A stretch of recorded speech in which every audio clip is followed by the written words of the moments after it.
Welcome, everybody, to So Says Shernoff Interview Archives. I'm Josh Shernoff, and this week's episode features an interview I conducted a couple months ago with WWE Hall of Famer Eric Bischoff. Now, we cover a lot in this interview, from his time in creative, his goals for the future, and even a little bit about that guy Dave Meltzer. So sit back, relax, and listen to my interview with Eric Bischoff. My guest is arguably the biggest guest we have ever had on So Says Shernoff, and we have had some big ones.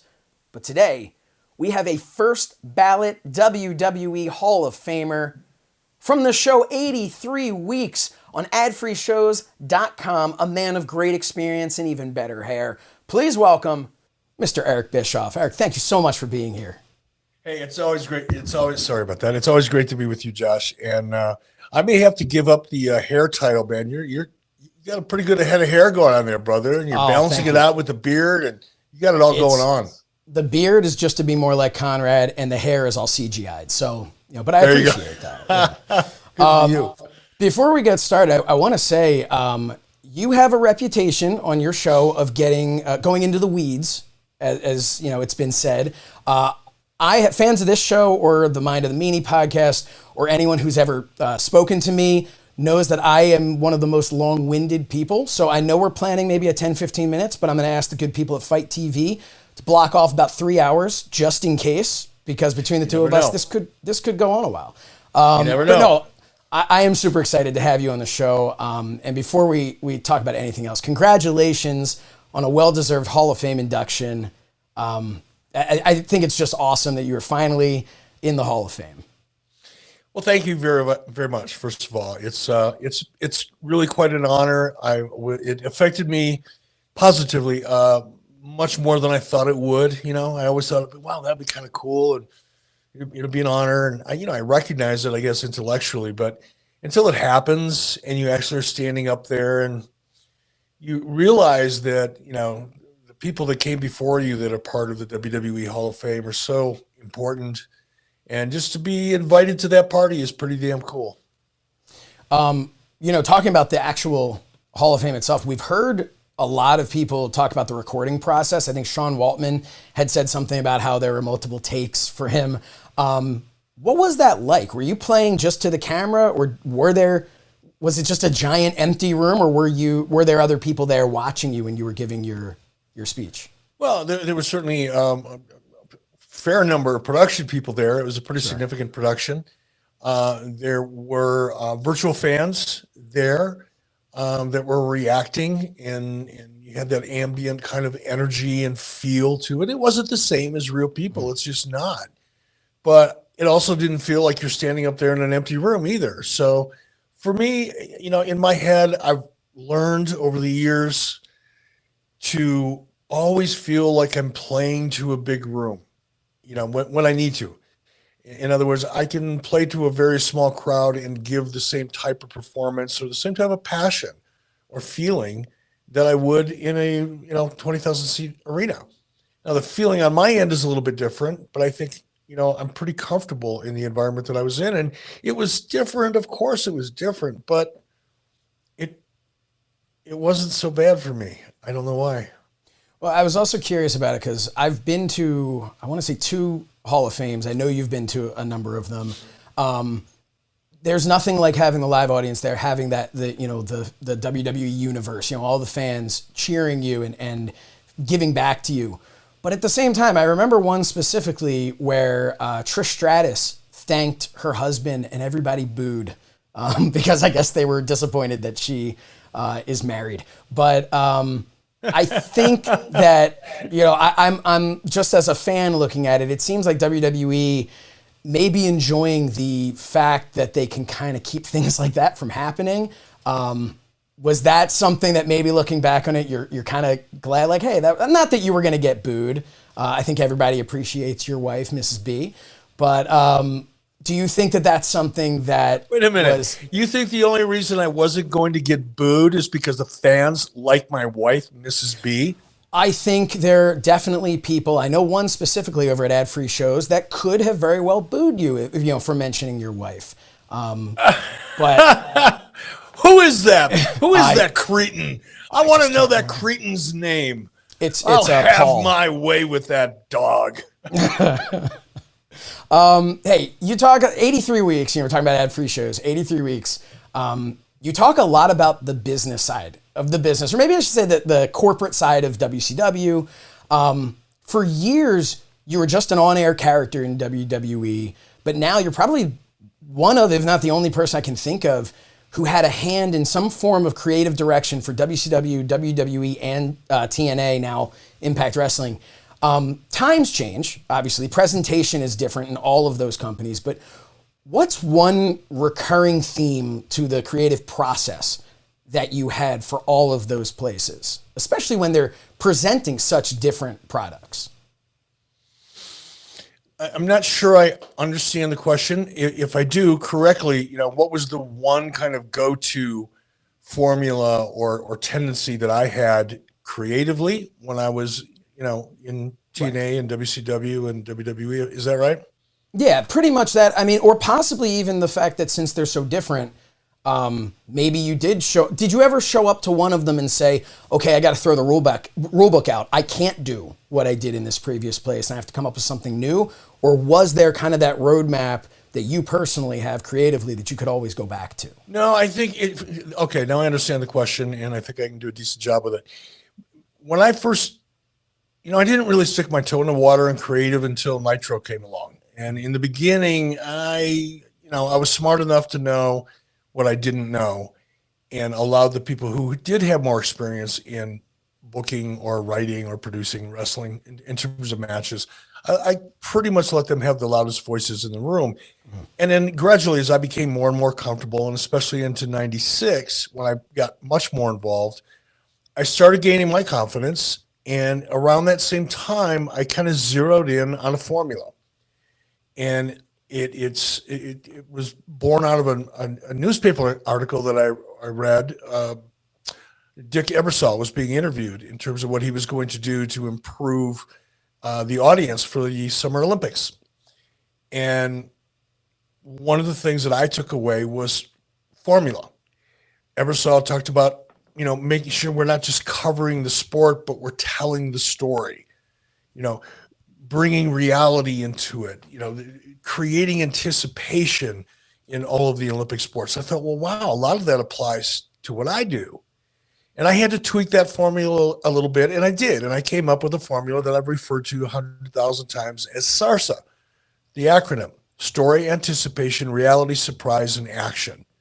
And throughout my career, to varying degrees, certainly in WCW to a large degree, because I was in control of my own destiny there for a long time, into TNA, once I really started getting involved in booking across the boards. And then I attempted to in WWE. I just wasn't there long enough to pull it off. But I've always believed that no matter what, I don't care how wrestling changes, how the audience change, how many streaming platforms come along, how many people watch their shit on their phone. I don't care, because at the core of why people watch what they watch on whatever device they're going to watch it on is story, anticipation, reality, surprise, action. If you can combine those elements in any content across any platform, in any generation of audience, you're going to likely be very successful. And I learned that the hard way. I learned it on the job. I learned it by trial and error. Sure. And kind of fine-tuned it in WCW in 96, 97, 98. And then, you know, applied it pretty effectively in TNA for probably a year and a half or 2 years when I really had my fingers in the pie, so to speak.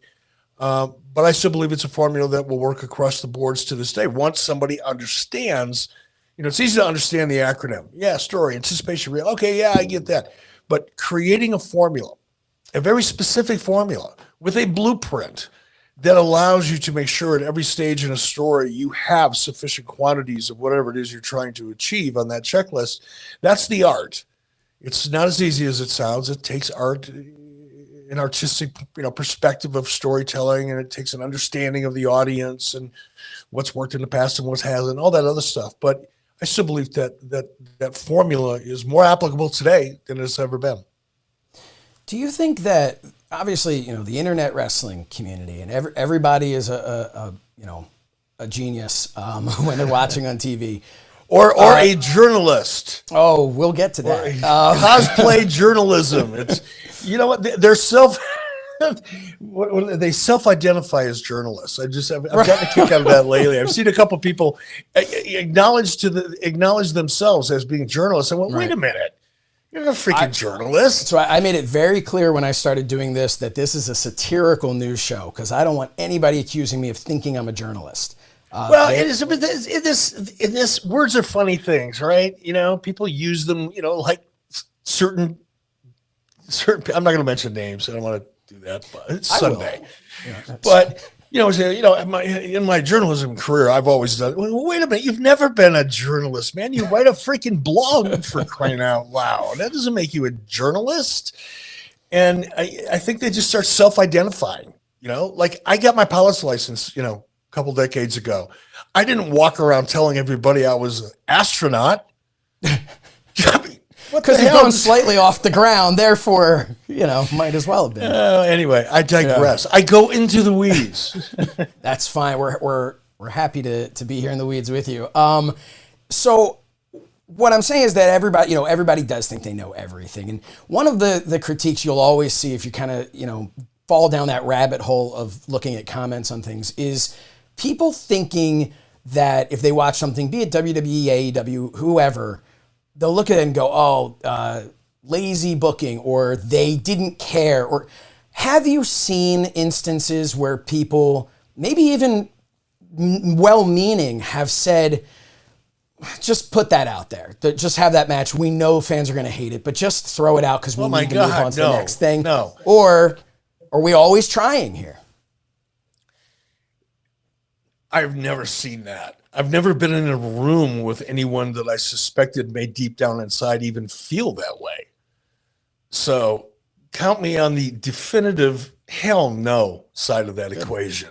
It's silliness. It's that's good to hear. Narrative by people who couldn't find their ass with both hands in a GPS when it comes to what they really know about the industry. Now, they may not like what they see, and they may feel like it. I mean, I feel that way too sometimes when I watch some of my favorite series on television. I'll see an episode and I go, "Oh man, did everybody was everybody just call it in that week?" But what you don't know, and this is the fascinating thing about really the core of your question, is people don't know what's really going on behind the scenes. If there's a storyline that's just feels like it's flat, or an episode, one part of a storyline that just feels like, oh man, that was horrible. Why did they do that? Nobody cares. They just phone that in. They're lazy. Well, you don't know what was going on behind the scenes. You don't know what was happening with that talent. You don't know what the challenges were, in terms of what they want to do going forward, or what is possibly being set up 30, 60, 90 days from now in some cases. I have seen that. I have seen perfectly good storylines that everybody had been excited about for weeks, in some cases months, become unwound at the last minute because of variables that nobody could have predicted. Whether they be creative variables that someone determined for whatever reason, right or wrong, was perhaps a better option, either shortly down the road or perhaps 3 or 4 or 5, 6 months down the road. I've seen it happen dozens and dozens of times. I've been involved with it myself. It happens. But to ascribe that to laziness or just not caring is the reflections of the ignorant. Do you ever find it interesting? I'm just thinking about this while you're talking about that. Do you ever find it interesting that people, because this has happened a lot in your career, the same people will talk about, oh, you killed this, you killed that. And then in the next breath, they'll talk about the genius you are, this person, not necessarily even you specifically, but the genius you are. And oh man, well, they created this, they did that. Do you ever look at it and just, I don't even know where I'm going with this, but look at it. It's kind of ridiculous if you really look at the idea that people, they like to say if something's good, they'll maybe, like Triple H. People hated Triple H forever. Oh, he's killing storylines, he's doing this. Starts NXT, they love the product NXT. Triple H is the greatest thing in the entire world. Why doesn't he bump this one out or bump that one out? Eric Bischoff, or Paul Heyman, we don't, this thing, they killed this or killed that. Oh, Eric Bischoff and Paul Heyman are coming, they're going to save the day. Same thing with Bruce Pritchard. Do you ever think that people either give way too much credit, not enough credit, or both, or just, again, going back to what you said, have absolutely no idea how the entire world works behind the scenes? It's a lot of everything. In the first place, I think social media, and when I say social media, whether it's Twitter or Facebook or Reddit or chat rooms or whatever it may be, people like to express opinions. People like to argue. People like their opinions to be recognized and liked and retweeted. People crave attention. And oftentimes when people are desperate, and I think sometimes people are, in fact, I know it. I made the mistake recently of downloading the TikTok app because I kept hearing about TikTok. And and believe me, I know we're going to the weeds, but this is going to come full circle and it's going to make my point.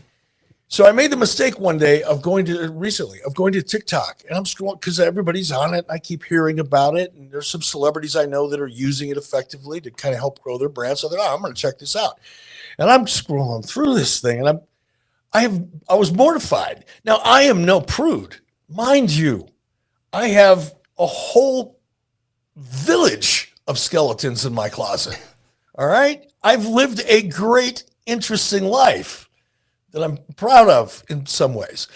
But I was shocked at what I was seeing young women, men doing on video for what? I mean, I've never seen people degrade themselves or make such asses of themselves for no other reason than to get noticed. Now, I think some of the stuff that I was seeing, it was so graphic, I won't even, I'm not even going to talk about it because I feel creepy. But I think the same thing is true when people are talking about wrestling sometimes. That need for attention. And if the flow of a conversation, a social media conversation is, I hate Eric Bischoff, he ruined WCW, then you'll have a whole bunch of people wanting to chime in on that because that's what everybody's chiming in on. And they're going to kind of outdo each other in terms of, the ridiculous shit that they want to say. And then if another room is a different room, that same person may take on a whole different personality or perspective for those very same reasons. So I just think social media as a whole is pretty toxic unless you've really learned to filter out the silliness and certainly not to let any of it affect you, for God's sake. I feel bad for young parents who have real young kids and teens and preteens, seeing the stuff that's out there and available and what otherwise normal people, would seem like they're normal people are doing just to get attention. It's kind of weird. My oldest is 6 and my youngest is 10 months, and I am scared to death of what social because you can't stop it. You can't keep it away from them. You can try.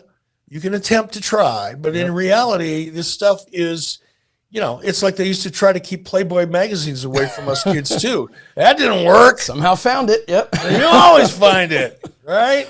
It's the same thing. Hey, I wanted to ask you about, I mentioned very briefly AEW one time before. You've been on their shows a few times as Eric B. from Cody, Wyoming.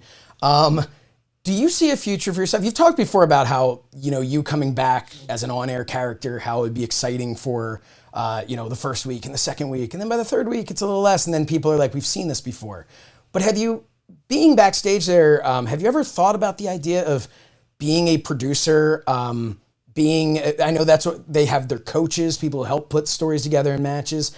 Is that something for a company like that, or really any other company that you, at this stage in your career, see yourself possibly getting back into again?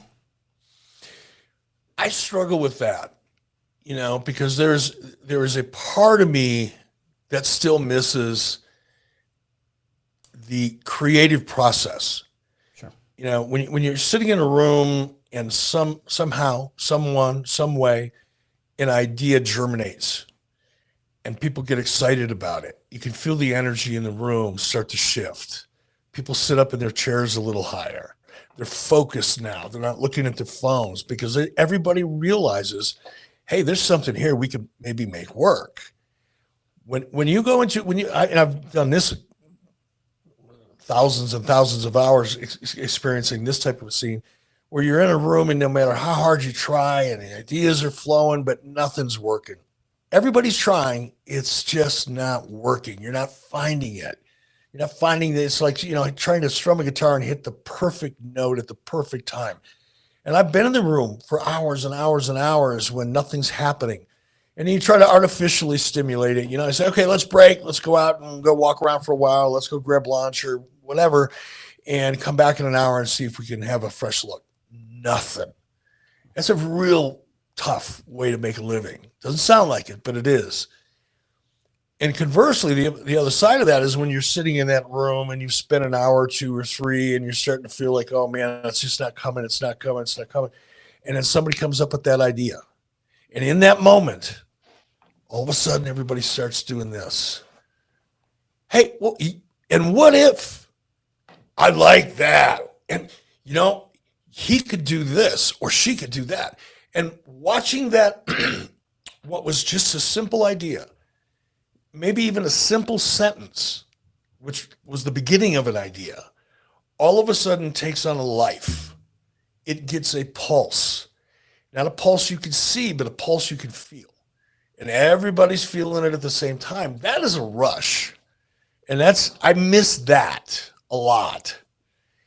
Now, I've also come to realize, and I think my last run in WWE was what made me realize it, I am not willing to give up as much of my life as would probably be required to really submerge myself in that process.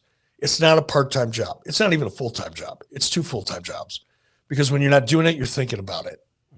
And when you're not thinking about it, you're dreaming about it, which is kind of like thinking about it, only worse because it really doesn't help you sleep because you wake up in the middle of the night. I'm not there, I'm pretty happy with what I got going on, but I do miss that. Could I see it actually happening? Maybe a version of it. And I don't know how that would work because I'm a firm believer that you've got to really be immersed in the process exactly because of what we just first talked about. Because if you don't know everything that's going on behind the scenes, if you don't have a really good understanding of the direction of the company, the vision of the company, the goals of the network the company's on, all of those are things that only people behind the scenes are aware of. Right. And to try to contribute to a company without having all of that data and that feel is probably a waste of time. So just recognizing that, I'm kind of struggling with the fact that, I really would like to, but I also know I probably couldn't. As far as performing, I'm really thrilled just to pop up every now and then, get that little fix, see that red light on that camera, have a little fun, get my heat, and go home. I'm pretty cool with that. Speaking of heat, we need to talk about one thing before we go here. It is a tweet that you sent out last month that definitely changed my life. So I kind of went off on friend of a show, not either of our shows, but friend of a show, I'd assume, Dave Meltzer. I tweeted a clip out about him and some of the things he'd said and whatnot. You retweeted it saying, quote, "and I thought I was stiff." And your tweet brought about 15,000 new eyes to my show, so thank you for that. But it's funny, like a year ago, I did a much calmer piece on him and his inconsistency of start ratings, and I actually think it was an even better piece. But the one everyone saw, I wanted to, A, as I did before, thank you for the retweet, but B, you've been dealing with him a lot longer than I have, and I find myself on this show that I do here having to talk about just certain things in the news, and he continuously comes up with something else. So I guess my real question is, why is he the way he is, and how can we fix this? Well, we can't fix anything, and I don't think he even recognizes that he should fix something or needs to. So they're there's the answer to those two questions. In terms of why is he the way he is, I don't know. I'm not a psychiatrist or anything like that. I don't try to be. And I only know what I know based on my life experience. But my experience, my instinct tells me it's not knowledge; it's just a feeling. My instinct tells me that he's got some issues and some real needs, and unfortunately, it manifests itself in a way that I don't think he means to do it, but he's hurting the business that he's, has built so much of his career convincing people he loves so much. He's hurting it. And what's worse than that, because the business is strong, the business will survive 100 Dave Meltzers. Always has. Phil Mushnick was another one long before Dave Meltzer became a pain in the ass. There are people that just want to rip things down and be critical.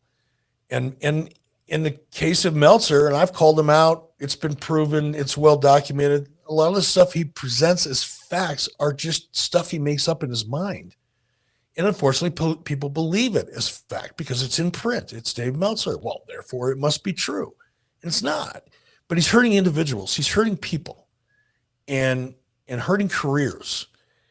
And he's got his favorites. He's got his people that he'll always try to protect because, he knows he's got enough influence over a small but loud audience that will populate the internet with Dave Meltzerisms and perspectives. So he likes to wield that and use that sometimes to influence.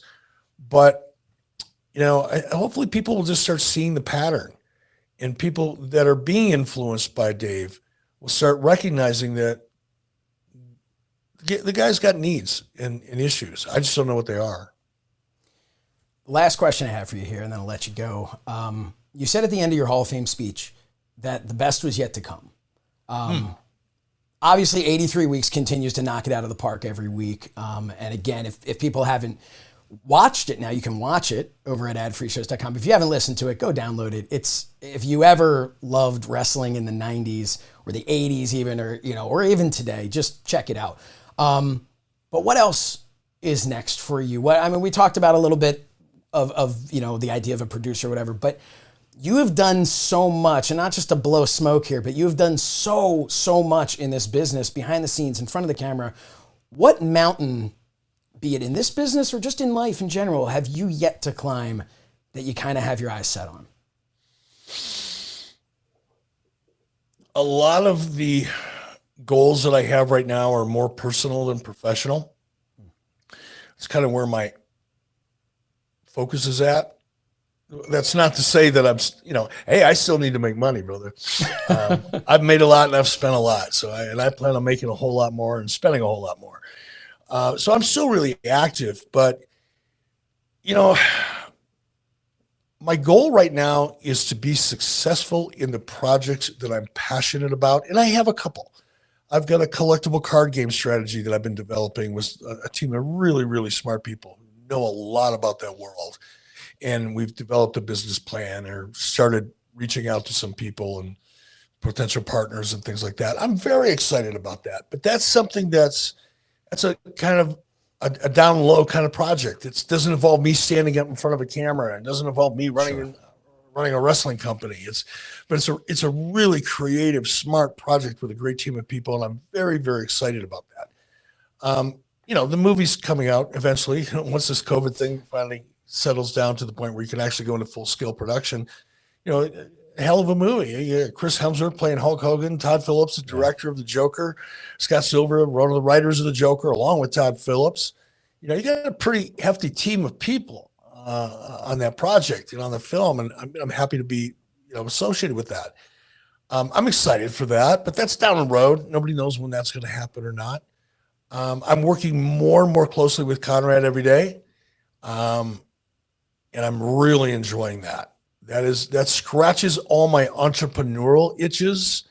It's challenging for me in ways that are new and different.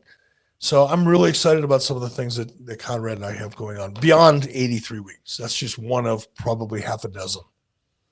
Well, I cannot thank you enough for taking the time to talk with me today.